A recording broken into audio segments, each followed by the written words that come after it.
Selamat siang semua, halo Cianism, selamat datang di Cian Talks, tempat ngobrol santai namun penuh makna bareng orang-orang keren dan inspiratif. Sebelumnya kenalin aku Rara sebagai host di Cian Talks kali ini. Aku super excited banget karena pada episode kali ini kita akan bahas hal penting bahkan krusial buat kita sebagai mahasiswa sistem informasi, yaitu hard skill dan soft skill. Apa aja sih yang dibutuhkan mahasiswa sistem informasi untuk bersaing di dunia industri? Nah, tentu saja kali ini aku nggak sendirian. Sudah hadir bersama kita dua narasumber yang luar biasa yang akan berbagi pengalaman dan perspektif mereka terkait dunia industri. Boleh langsung kita sambut, yaitu Bapak Taufik Nur Adi, Eskom MT PhD, dan Saudara Bang Faiz Triputra Eskom. Halo Pak Taufik, halo Bang Faiz. Bagaimana kabarnya hari ini? Baik. Alhamdulillah baik ya. Seneng banget bisa ngobrol siang ini. Nah, sebelum kita masuk ke pembahasan utama, mungkin boleh diceritain sedikit nggak apa aja sih kegiatan atau aktivitas Bapak dan Abang saat ini? Baik di dunia akademik ataupun di industri. Terserah dari mana dulu nih, ngikut. Oke. Ya kalau saya sih, ya, teman-teman juga udah nebak ya, karena saya di Prodi, ya, aktivitas saya kebanyakan akademik ya. Dan kebetulan kalau SI kan tahun ini memang lagi padat-padatnya sama, kita lagi akreditasi ya, jadi akreditasi nasional, internasional. Semoga bisa, mohon dukungannya ya, semoga bisa dapat hasil yang terbaik ya kan. Ya yang lain lagi adalah teman-teman perlu tahu bahwa di tahun ini kan kita satu-satunya program studi ya, dari 50 program studi, 50 sekian ya program studi S1 yang memang dapat hibah dari pemerintah ya. Jadi kebetulan semuanya closing di Desember, jadi ya itulah kesibukan saya. Padat ya Pak? Iya. Kalau di industri saya belum banyak terjun lagi, tapi yang jelas mungkin kalau bagian industri selama ini yang saya selalu manfaatkan juga adalah Prodi punya banyak koneksi, dan minggu ini aja saya sudah 3 kali ya ketemu industri di Jakarta maupun yang di Bandung ya, seperti itu. Nah mungkin Bang Faiz nih lebih banyak gitu. Padat ya. Oke. Aku ya, kalau saya sih lebih ke arah industri, mungkin bekerja kantoran saja dari jam 9 sampai jam 9 ya. Ya kurang lebih ya 9 sampai 10 jam. Selain dari kerja mungkin Roblox, ada yang main? Saya juga ada sambil main Roblox, dan ternyata di Roblox banyak hal juga yang ya sambil isi waktu ya Pak. Selain dari itu, saya lagi lumayan oprek-oprek ini Pak, AI. Oh ya, iya. Karena saya ngerasa ChatGPT mengakselerasi kerja saya juga. Dan ternyata bahkan saya punya teman Pak, salah satu dari alumni Telkom juga, dia pakai satu tools yang bisa otomasi bikin video konten dari satu script doang. Jadi dia kayak satu prompt, langsung otomatis set bikin video. Dan dia udah sampai cuan sekarang. Jadi kayak ya AI melihat perkembangan menarik banget sih. Ya, peluangnya banyak ya. Peluangnya banyak banget. Itu udah jadi agent AI itu udah. Iya, udah zaman. Oke, berarti Bang Faiz sekarang tuh kesibukannya di dunia kantor ya? Kantoran aja sih. Kalau boleh tahu kantornya di mana nih Bang? Ya salah satu e-commerce terbesar di ASEAN aja ya. Oke. Boleh cek linkin aja mungkin ya. Oh, boleh nih Ingin teman-teman. aja. Kalian bakal ada clue plat apa gitu. Biasanya kan pakai warna-warna merah gitu ya, atau warna apa kayak gitu. Ya, biasanya mungkin ibu-ibu make kali. Oh, oke. Cluenya itu oke. Ibu yang pakai. Nah, jadi itu ya teman-teman, kurang lebih aktivitas dan kesibukan Pak Taufik dan Bang Faiz saat ini. Nah, sekarang kita mulai masuk ke intinya. Menurut Pak Taufik dan Bang Faiz nih, hard skill apa aja sih yang paling dibutuhkan mahasiswa sistem informasi untuk menghadapi dunia industri ke depannya? Oke. Saya dulu ya Bang Faiz ya. Bisa. Nah, ini sebenarnya pas nih momennya ada podcast hari ini ya, karena kebetulan di minggu ini kan saya ketemu beberapa klien, bukan klien ya, mitra industri kita sebenarnya ya. Okay. Kalau yang hari Rabu kemarin ada 2, itu satu mungkin kalian udah kenal ya, Canonical itu kan yang ininya Ubuntu ya, seperti itu, dan itu ada salah satu perusahaan di Indonesia distributor, dan mereka punya platform edukasi lengkap yang nantinya harusnya nggak lama lagi akan masuk ke kita ya, akan ada program spesifik ya. Kalau yang kedua sore sampai malamnya itu dengan perusahaan finansial ya kan, Kalau hari Jumat kemarin kita full ketemu dengan teman-teman dari Telkom ya, seperti itu. Dari Telkom itu di bidang development dan data ya. Nah, kalau kita ngobrolin masalah hard skill, memang saya bisa mulai cerita dari gini ya. SI itu selalu, teman-teman harus tahu bahwa di dunia industri itu, apalagi di bidangnya kita ya, itu memang di luar sana itu nggak membedakan mana sih lulusan informatika, sistem informasi, teknologi informasi, teknik komputer, itu industri biasanya nggak membedakan. Nggak membedakannya karena apa? Ya sebenarnya melihat pasar Indonesia, kebutuhannya memang ada beberapa job role yang memang demand-nya cukup tinggi ya, sehingga mereka nggak peduli lulusan dari manapun, pasti yang diminta itu. Nah, hard skill secara singkat, yang jelas kita tuh hampir mirip dengan IF ya, tapi sebenarnya juga mungkin nanti Bang Faiz bisa cerita ya, harusnya di sekelas tempatnya Bang Faiz bekerja itu mulai ada beberapa job role yang sebenarnya teman-teman SI bisa capture. Oke, saya akan ngomongin general dulu secara singkat. Yang jelas kalau di dunia kita, karena kita deketnya di komputer ya, yang namanya programming nggak akan bisa lepas, itu udah pasti, ya kan? Analisis nggak akan bisa lepas. Teman-teman kalau di SI yang belajar spesifik, ya saya nggak tahu kalau di prodi lain apakah belajar spesifik juga, yang akan jadi garda terdepan UI UX pasti itu sampai sekarang demand-nya tinggi banget karena aplikasi manapun UI dan UX ini benar-benar udah jadi titik kritikal di mana orang akan pakai terus apa enggak. Ya kan, nyaman apa enggak, mudah apa enggak, itu salah satunya dari UI UX. Yang di belakang layar mungkin ada banyak ya, kalau tadi Bang Faiz sempat cerita ada project manager ya kan, product owner ya, itu juga banyak dibutuhkan. Terus ketika kita berbicara masalah dunia digital, sekarang yang rame dari kemarin saya ketemu banyak mitra industri besar kita, security, udah pasti itu. Oh, lagi naik, Pak? Iya, nggak akan pernah mati. Kita akan ngomongin keamanan data, aplikasi pun sekarang kemarin kita berbicara masalah Pak, anak-anak udah diajarin belum? Setidaknya untuk membuat sebuah aplikasi yang secure ya, itu nanti hubungannya ke DevSecOps dan lain-lainnya seperti itu.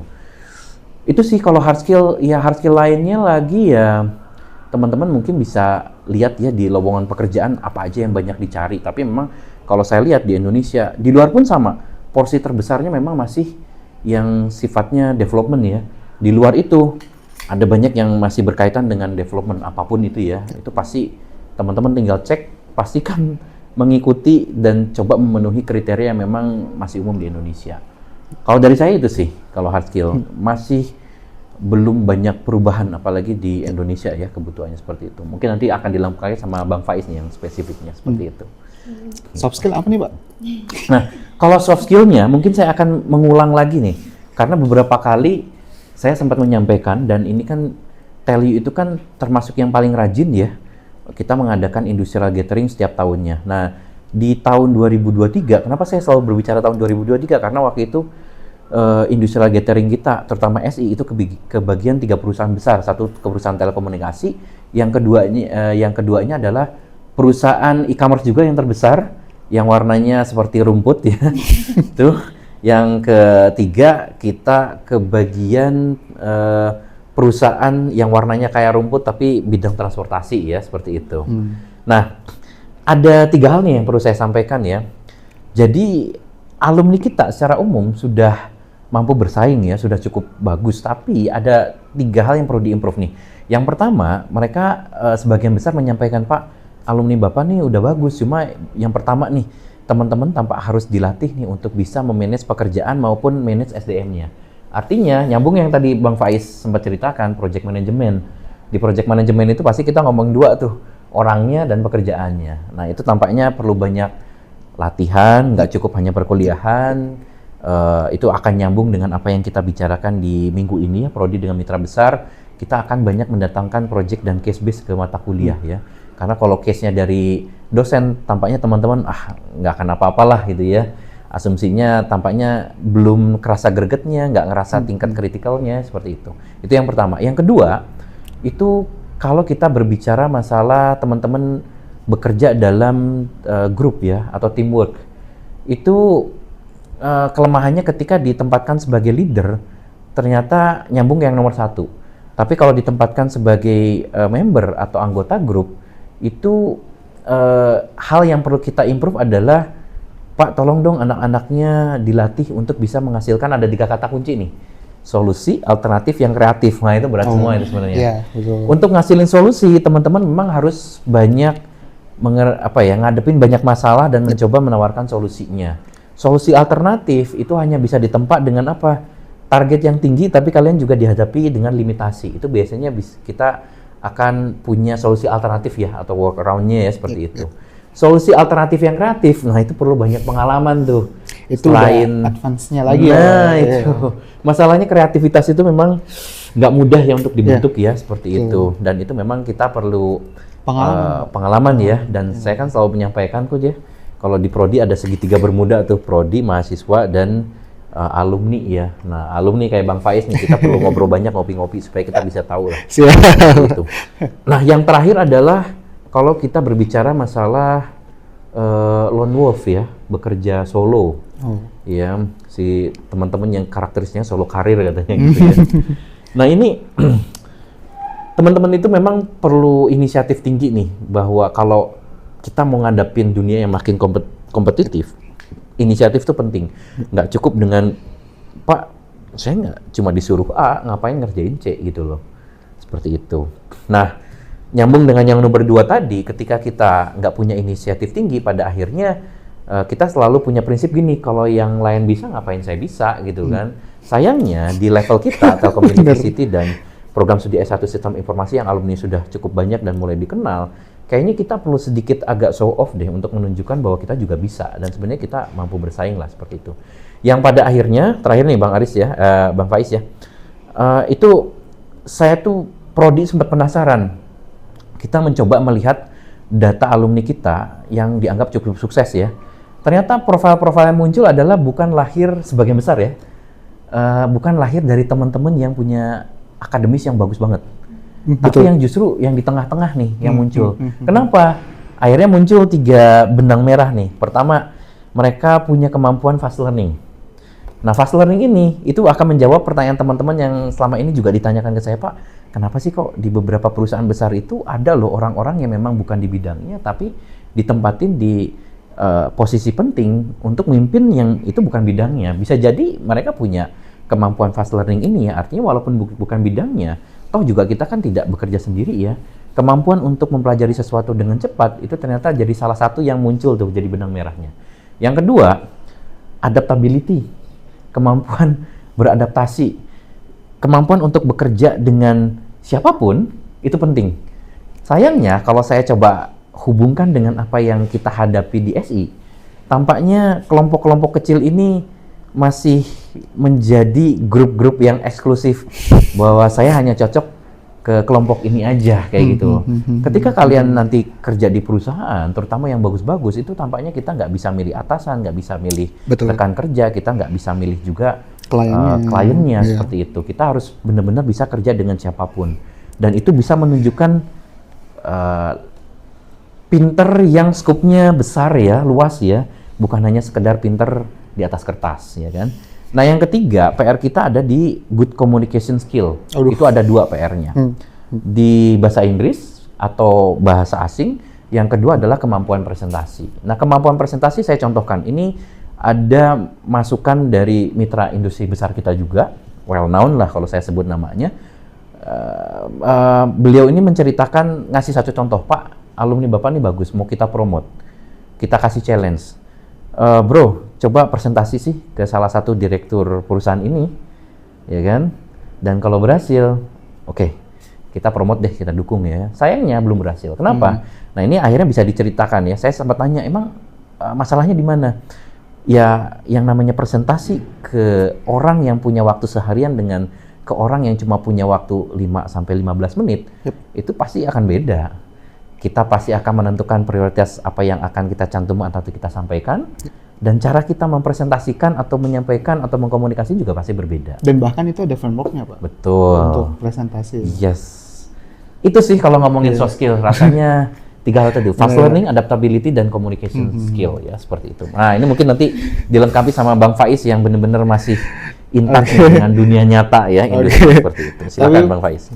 Pak Rara jujur ya, mungkin dulu waktu masih mahasiswa ngedenger dari narasumber ngomong gini rasanya kayak oh oke, ya cuman keluar masuk. Tapi pas udah di industri, aku bilang ini semua bener. Sebenarnya ini rasanya basic, rasanya general. Tapi emang kalian tidak tahu kalau sebenarnya itu emang sangat penting apapun role kalian. Apakah kalian berarti programmer kalian nggak perlu yang namanya time management? Kalian tidak tahu skala prioritas, kalian nggak tahu fast learning. Apakah kalian bisa bersaing dengan AI sekarang? Contohnya banyak dev yang malas-malasan nggak mau upgrade dan akhirnya ya. Jadi aku mulai dari hard skill dulu aja. Kalau dari hard skill, faktanya mungkin untuk beberapa perusahaan, terutama perusahaan yang mungkin masih ada relasinya dengan instansi tertentu, masih lumayan dilihat ya Pak untuk jurusan-jurusan apa. Tapi kalau emang teman-teman pengen ke arah startup, pengen ke arah corporate yang udah apa ya, Gen Z mungkin ya bahasanya, itu kita nggak ngelihat lulusan apa Pak. Kita lihat pengalaman di role ini 2 tahun, 3 tahun. Itu Pak emang. Jadi emang nyatanya itu jadi masalah bagi teman-teman yang baru lulus dan tidak pernah punya pengalaman. Pertanyaannya, lah pengalamannya mana? Saya kuliah, saya baru lulus, terus punya pengalaman dari mana dong? Saya mau punya pengalaman buat kerja, tapi saya nggak punya pengalaman. Itu sebenarnya salah satu dari semester 6 ya Pak ya untuk magang. Jadi sebenarnya magang itu tujuannya buat teman-teman udah dapat pengalaman, tapi kalian masih mahasiswa. Dan bahkan magang itu menurut aku salah satu yang ladang emas. Kenapa? Karena kalian punya kesempatan buat belajar langsung di industri, tapi kalian salah nggak apa-apa. Lucu ya? Kenapa? Karena biasanya kalau magang beda sama kayak yang udah full time ya. Kalau full time kalian salah, oke ada atasan pak kena kan. Nah tapi kalau magang kalian at least masih ada yang megang satu, tapi kalian ngerasain gimana sih rasanya memegang sebuah project atau sebuah tugas yang nyata. Contoh kalian bikin website waktu masih kuliah ya, apa sih itu yang namanya clean code? Apa sih saya mau ngeprint, mau berantakan, mau dia lama, ya penting dia jalan selesai. Tapi kalau nanti di dunia profesional, kalian akan belajar namanya gimana caranya rapi. Rapi itu kenapa perlu rapi? Oh, karena nanti coding kalian tuh nggak coding sendiri. Kalian belajar kan satu matkul yang kalian tuh kerja bareng kan, berlima, berenam satu project. Codingan kalian jelek, nanti orang lain nggak bisa baca, nggak bisa lanjutin.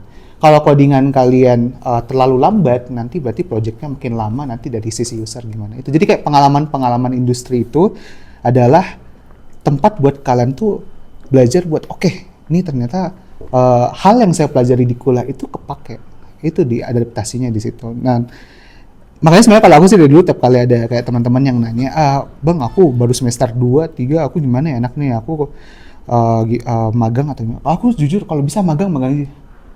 Bahkan kalau kalian emang dapat 3 semester awal-awal tahun pertama itu ada juga Pak, saya kebetulan dulu waktu masih tingkat 2, tingkat 3 tuh saya lihat ada junior yang dia udah full time Pak, bahkan sambil kuliah. Dan itulah jawaban dari pada saat kalian nanti udah selesai dari kuliah, kalian nanti udah siap buat fulfill requirement-nya dari kerjaan. Kalau emang kalian emang minat ke dunia profesional yang terutama ya startup. Nah, buat soft skill sebenarnya aku balik ke kata-kata aku tadi yang kalau apapun role kalian yang disebutkan Pak Topik itu penting. Bisa adaptasi, bisa time management, skala priority. Apapun role-nya. Kenapa aku bilang kayak gitu? Contoh kalian mau jadi apa? Mau jadi programmer. Programmer tuh nanti datang nih, project manager ngasih kalian tugas. Kalau seandainya anggap aja ini perusahaan yang bagus Pak, biasanya kan project manajernya juga bagus, jadi kayak oke lah, kalian udah diatur tasnya. Tapi kalau keadaannya nanti project manajernya masih agak-agak, otomatis devnya yang harus standing sendiri, harus dia ngatur sendiri. Kalian dikasih kerjaan, kalian nanti, aduh ini kerjaan aku banyak banget nih. Aku nggak tahu nih emang kerja kemana, berantakan nggak ada yang selesai. Biasa gitu Pak. Jadi walaupun kalian itu IC Pak, biasanya namanya individual contributor, bukan ke manajerial, itu yang hal-hal yang memang kalian untuk diri kalian dulu aja pelajari. Nah, kalau kalian udah dari diri kalian latihan, kita mau dong yang namanya scaling up. Nggak mungkin kita mau individual, kita pengen dong ke manajerial. Nah, di manajerial ngatur orang, team management, nah itu hal-hal yang berguna juga apapun role-nya. Kalau ke product manager, apalagi manager ya. Kita tadi dibilang juga kita ngaturnya nggak cuman projectnya, kita nggak ngatur flow-nya doang sampai eksekusi, dari planning sampai eksekusi, enggak, tapi kita juga ngatur orang-orang yang berkontribusi dalam flow ini gimana. Itu yang kalau teman-teman nggak terbiasa ngadapin satu pressure-nya, kedua ngadapin ya pressure, kalau nggak time management-nya, atau enggak ya pengalaman itu. Jadi sebenarnya menurut aku yang paling penting itu ya pengalamannya. Jadi ilmu adalah satu hal, kedua adalah pengalaman. Itu kalau aku pribadi sih ngerasa dua itu yang harus kalian dapatkan, dan itu yang harus kalian maksimalkan selama emang masih masa kuliah. Nggak harus nunggu selesai kuliah dulu kok guys. Bisa kok, zaman sekarang magang banyak loh, apalagi program pemerintah banyak kan. Iya. Aku sempat ikut MBKM Pak, MBKM aku ikut 2 kali. Lumayan kan. Terus soft skill-nya itu dari mana sih? Nah ini jawaban yang ditunggu mungkin ya. Ya soft skill itu yang bisa contoh dari organisasi, himpunan. Kalau memang selain di himpunan, di kampus banyak UKM. Tujuannya masuk organisasi itu bukan hanya untuk di LinkedIn ada 9 organisasi saya, tidak seperti itu, tapi tujuannya adalah kalian masuk ke sana dan kalian belajar. Makin banyak dapat masalah, di situ makin banyak peluang kalian belajar. Kalau kalian dikasih kesempatan buat jadi lead, menurut aku sih itu malah kesempatan buat kalian mulai tuh numbuhin soft skill yang dibutuhin, yang kayak contohnya nih buat team management gimana, proposing solution gimana. Nah biasa kalau di industri kita diatur banget frameworknya kayak gini Pak. Ini ada satu masalah, dari apapun role-nya kita akan pelajari sumbernya apa sih, solusinya apa, itu template-nya mahasiswa gitu kan. Pertanyaannya gimana kalau solusi kamu nggak ideal? Makanya tadi ada alternatif solution Pak. Makanya kita minta, oke, kalau gitu kita minta solusinya A apa, pro-nya apa, cons-nya apa, B apa, pro-nya apa, cons-nya apa, C apa. Sama kayak kalian bikin raker kan. Itu kan ada tuh A, B, C, E, F, G. Nah sebenarnya itu berguna, mau kalian kemanapun. Karena kalian berusaha untuk dari awal mencegah, kalau kalian cuma ngasih satu solusi, ditolak, plus kalian nggak tahu ngapain, blank. Itu makanya kalian udah punya namanya backup plan A, B, C, D. Nah, di-upgrade lagi Pak. Oke, pro-nya ini, cons-nya ini, B, pro-nya ini, cons-nya ini, C. Terus nanti dari manajerial dia akan gini aja Pak. Oke, kamu propose yang mana? Kenapa? Dia mau tahu pola pikir kita juga. Mungkin itu salah satunya, mungkin waktu presentasi Pak. Dia mungkin root cause identification-nya bagus. Solutioning-nya mungkin oke lah. Tapi dia mungkin nggak dapat sense-nya dengan scope yang lebih luas. Contoh impact secara company-nya gimana, atau secara long term-nya impact-nya gimana, long term short term-nya. Nah itu yang menurut aku kembali lagi tadi, makanya organisasi oke juga.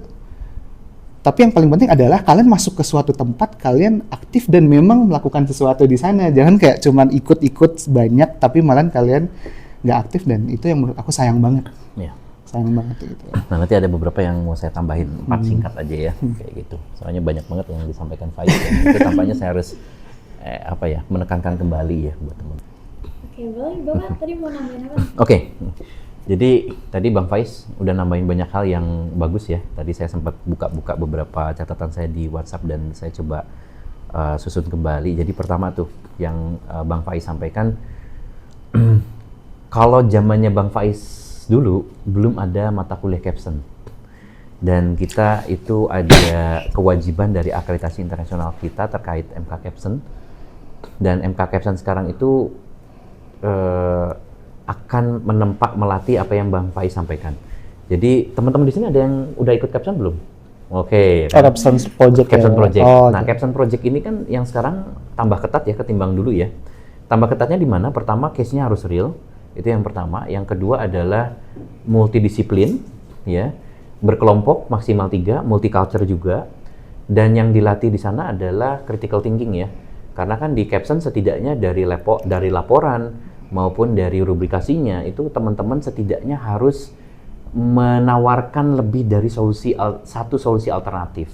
Dan yang dikejar adalah dari critical thinking-nya itu kalian punya justifikasi yang cukup kuat secara akademis kenapa kok yang dipilih adalah solusi yang pertama, seperti itu. Nah itu nanti nyambung ke yang Bang Faiz tadi sampaikan, bahwa di perusahaan kita nggak mungkin hanya menawarkan satu solusi aja, kita benar-benar harus melihat situasi dan kondisi, kira-kira ini pro dan kontranya apa sih solusi 1, 2, dan 3 ya, sehingga nanti manajerial punya opsi, kita juga punya opsi seperti itu ya Bang Faiz ya. Yep.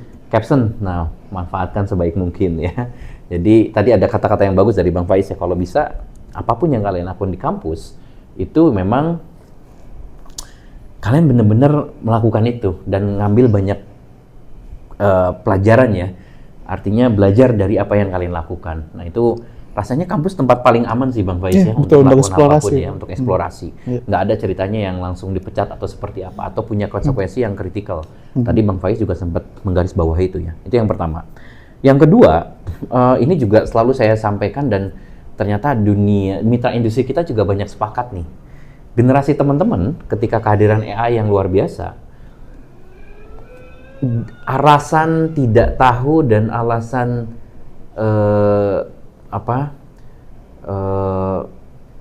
saya nggak pernah nyoba itu makin tidak acceptable. Kenapa? Sekarang ada berapa banyak AI yang ada di tangan kalian? Meta. Yang gratis banyak, DeepSeek, Qwen, lain-lain. Sebutin deh, banyak banget.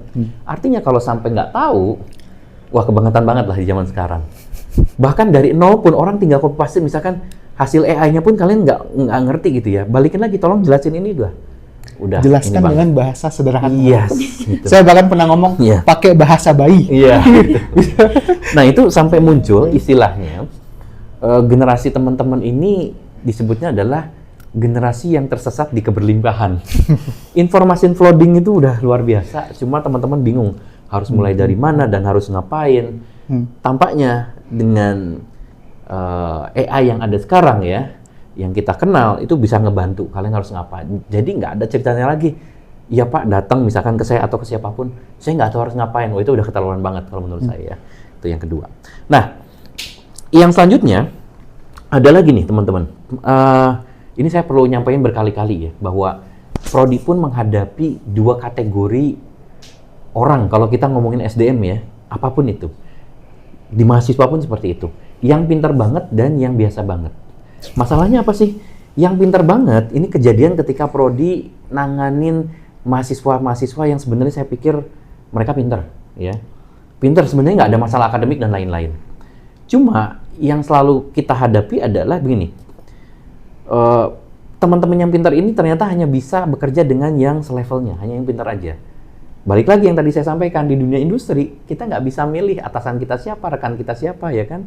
Kalau emang kalian pintar bukan hanya di atas kertas dan bukan hanya akademik, harusnya kalian bisa bekerja dengan siapapun, seperti itu ya.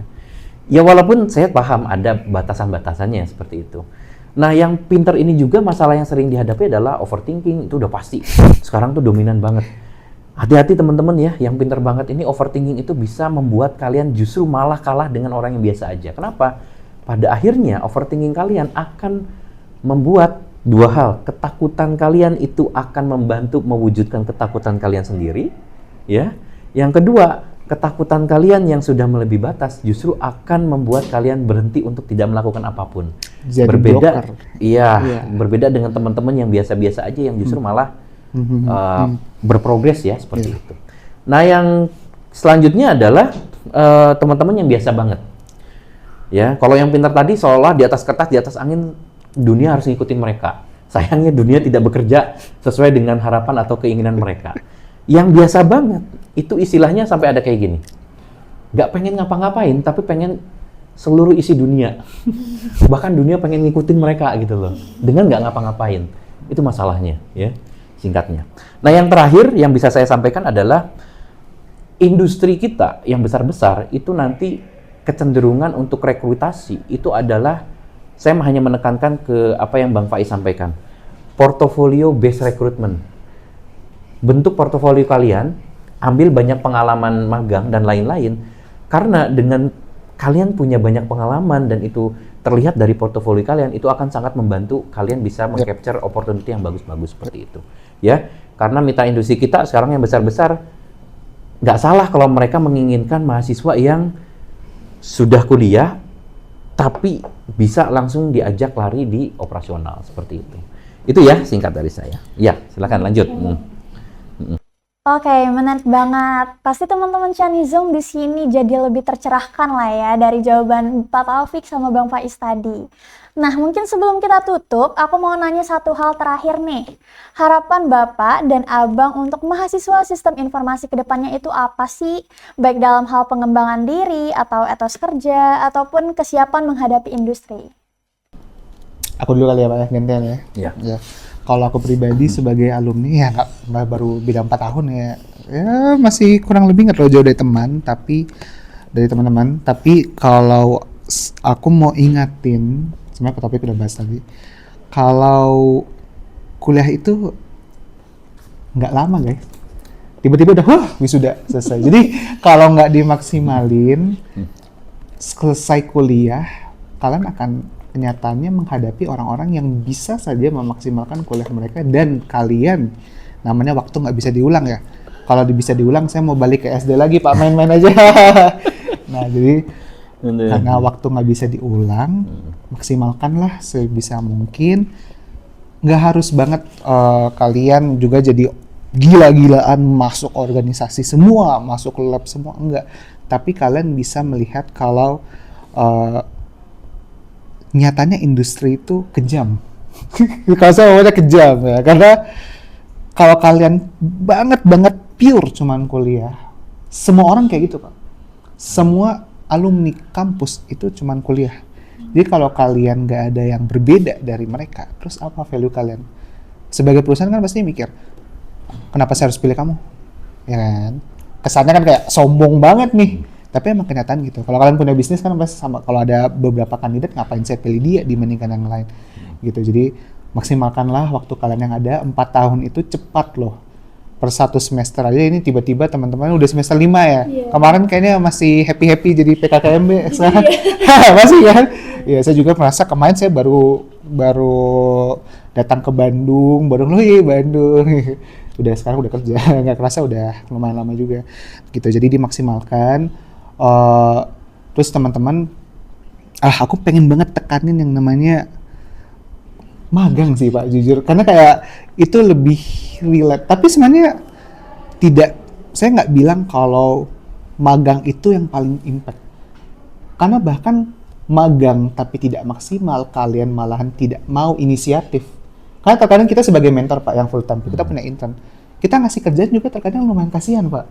Saya kasih satu, kerjanya nggak kelar, nggak beres, saya kerjaan double buat saya baikin lagi, atau nggak, kerja dia bagus, tapi dia tidak mau bilang kalau Kak saya tertarik loh buat explore diri saya, buat saya mau coba tantangan yang baru gitu. Jadi inisiatif dari dia sendiri, dari magang itu yang dua hal ini kalau aku biasanya ngelihat gitu. Jadi kalau memang kalian magang tapi beneran cuman kayak gitu-gitu doang atau bahkan malas-malasan ya, bahkan aku merasa mending ya udah kalian masuk organisasi aja, tapi kalian kalau memang dapat strategic position, contoh kalian jadi ketua kan, atau enggak kalian masuk ke lab, kalian asprak gitu. Jadi kayak aku ngerasa ya kalian kuncinya bukan quantity, kalau aku quality-nya. Kalau emang kalian pede, kalian banyak dan kalian bisa aktif semua, fine. Kalian ngelatih yang namanya apa? Time management. Tapi kalau kalian emang cuma bisa 2-3 ya udah. Tapi ini satu perasaan Pak yang terjadi di saya. Dulu saya waktu baru masuk saya cuma megang 1 project. Saya bilang Pak, saya nggak akan bisa megang 2 project. Tapi manajer saya kebetulan emang dia kayaknya melihat Pak, ini dikasih 2 nggak apa-apa. Tidak, jangan. Tapi dikasih. Terus waktu saya punya 2 project, pada saat itu akhirnya saya mengubah Pak. Saya harus adaptasi kan. Oh, di situ saya mulai paham. Kalau saya dulu cuma 1 project, saya ngabisin waktu saya buat 1 project ini doang. Nah, kalau saya punya 2 project, akhirnya apa? Di project pertama, saya cuma habiskan yang menurut saya penting dan impactful. Mulailah belajar yang namanya ROI. Yang mana yang paling impactful, effortnya paling kecil, nanti belajar lagi yang namanya, dan sampai kalian selama ini menghabiskan waktu untuk effortnya yang ternyata besar, impactnya kecil gitu. Jadi kalian fokus yang impactful aja, nanti project kedua, sampai akhirnya saya sekarang kayaknya udah megang 20 Pak. Ya, saya ngeliat diri saya waktu awal kerja kayak, wah, cupuan. Gitu, jadi kayak, mungkin sama waktu organisasi juga, mungkin teman-teman yang terutama Cianizom ya, atau Cianizom yang baru-baru kuliah doang udah ngerasa, apa Pak kalau Gen Z itu yang stres apa namanya? Yang stres overwhelmed banget, terus kayak ngerasa stres, nanti asam lambung naik. Burnout mereka. Burn out. Iya. Ya, aku mau bilang ya mungkin siapa tahu kalian tipe-tipe yang harus dikasih pressure. Coba aja kalian off zone, kalian kayak, oke, aku mau nantang diri aku satu organisasi udah kayak ngerasa waktuku udah habis, coba ambil 2, dan dari situ kalian punya pressure, kalian akan bilang, oke, gimana caranya saya menyelesaikan masalah di mana 2 organisasi ada, saya harus bagi waktu dan saya harus ngasih impact terbaik dengan low effort gitu. Jadi itu aku kemudian waktu saya kuliah sih alhamdulillah Pak, ada organisasi, ada lab, ada apa. Kalau saya semuanya full sih jujur saya kuliah kayaknya ketinggal Pak. Nah, tapi kalau di situ kalian makin punya banyak hal, kalian makin ngasih impact yang lebih baik untuk setiap bidang itu, organisasi itu. Di situ kalian yang lebih ada benefitnya gitu loh. Nah, jadi kalau aku itu ya, jadi maksimalin aja buat teman-teman yang masih kuliah. Mereka juga pasti baru TK nggak sih? Kalian baru TK, baru main-main, udah kuliah kan sekarang? Nanti nggak kerasa udah kerja tuh. Gitu. Jadi ya, Janism terutama yang sudah semester 7-8. Ya, masih bisa. Gitu. Kalau saya gitu Pak. Ya. Oke. Kalau dari Bapak Taufik gimana nih Pak?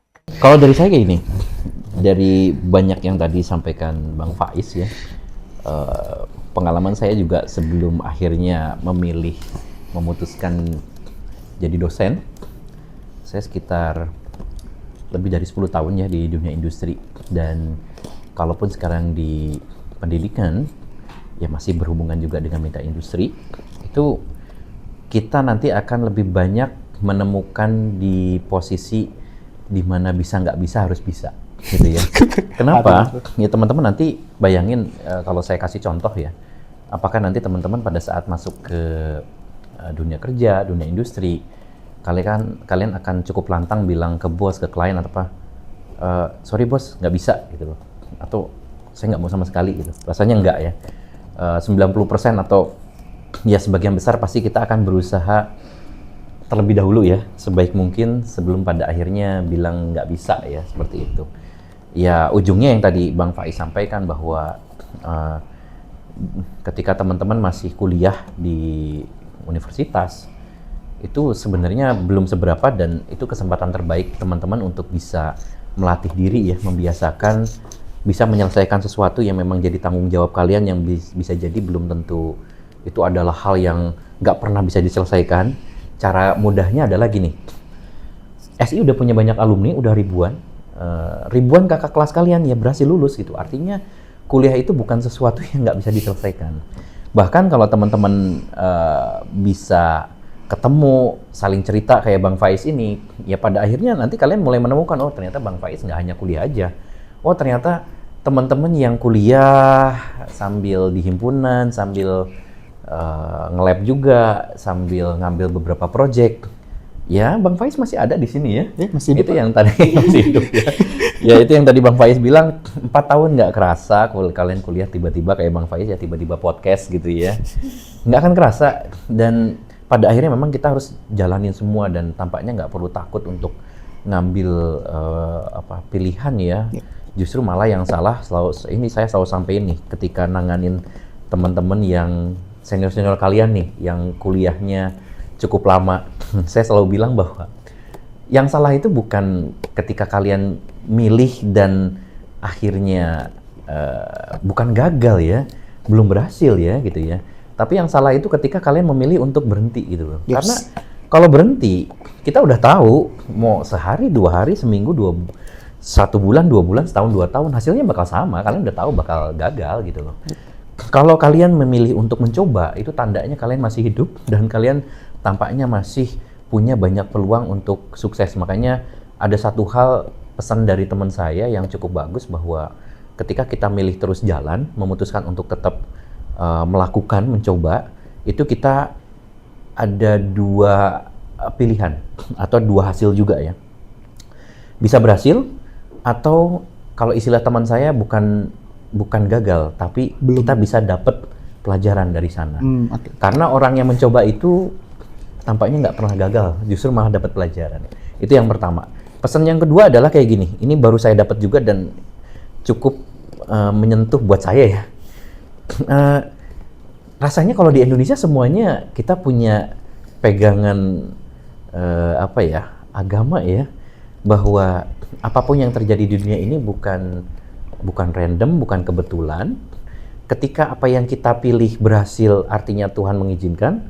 Kalaupun pilihan lain ya, atau sesuatu yang kita pilih itu juga belum berhasil, kalau teman saya sekarang posisinya malah tambah senang. Kenapa?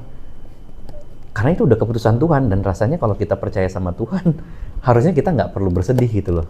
Karena mungkin pikiran kita, kemampuan kita terbatas, kita nggak akan bisa menembus sampai berapa tahun ke depan, tapi yang jelas Tuhan pasti memilihkan kita yang terbaik. Walaupun saat itu kita merasa bukan itu yang terbaik ya. Mungkin itu juga bisa jadi pegangan buat kita semua ya, bahwa berusaha yang terbaik itu tampaknya pilihan yang terbaik lah. Nah, kalau tadi dari pertanyaan host bahwa pesannya apa, sederhana aja sih. Pertama, di zaman sekarang nggak bisa sendiri. Saya selalu mengatakan ini ya, ke himpunan, ke teman-teman lain, nggak ada ceritanya prodi bisa menjalankan semua sendiri. Teman-teman mahasiswa juga nggak mungkin menjalankan semuanya sendiri. Teman-teman alumni, bagaimanapun, walaupun mereka sudah bekerja, pada akhirnya mereka juga nggak bisa sendiri.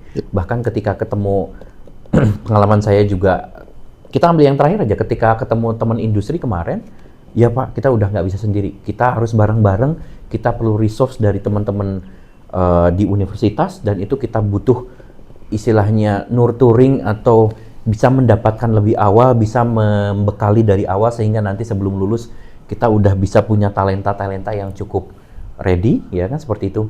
Nggak ada ceritanya yang sekarang bisa sendiri, ya. Teli udah besar, SI sudah besar, kita harus bareng-bareng. Dan untuk bisa terus maju, prinsipnya cuma satu kalau dari saya. Rasanya kita harus saling terbuka, dan kita harus bisa bareng-bareng ya. Kalau istilah di Prodi SI itu ada 3K ya. Komunikasi, kolaborasi, koordinasi. Nggak ada ceritanya yang sekarang bisa dilakukan sendiri. Bahkan seorang presiden pun nggak bisa sendiri ya. Betul. Itu sih pesan saya ya. Oke, luar biasa teman-teman obrolan kita siang ini. Kita jadi lebih paham tentang pentingnya hard skill dan soft skill bagi mahasiswa sistem informasi di masa depan. Serta harapan-harapan dari Bang Faiz dan Pak Taufik juga pastinya perlu diingat nih teman-teman. Dan aku ucapin terima kasih banyak kepada Pak Taufik dan Bang Faiz yang sudah meluangkan waktunya dan berbagi insight berharga. Dan terima kasih juga untuk teman-teman Cianism yang sudah menonton sampai akhir. Sampai jumpa di episode Ciang Talk selanjutnya. Bye!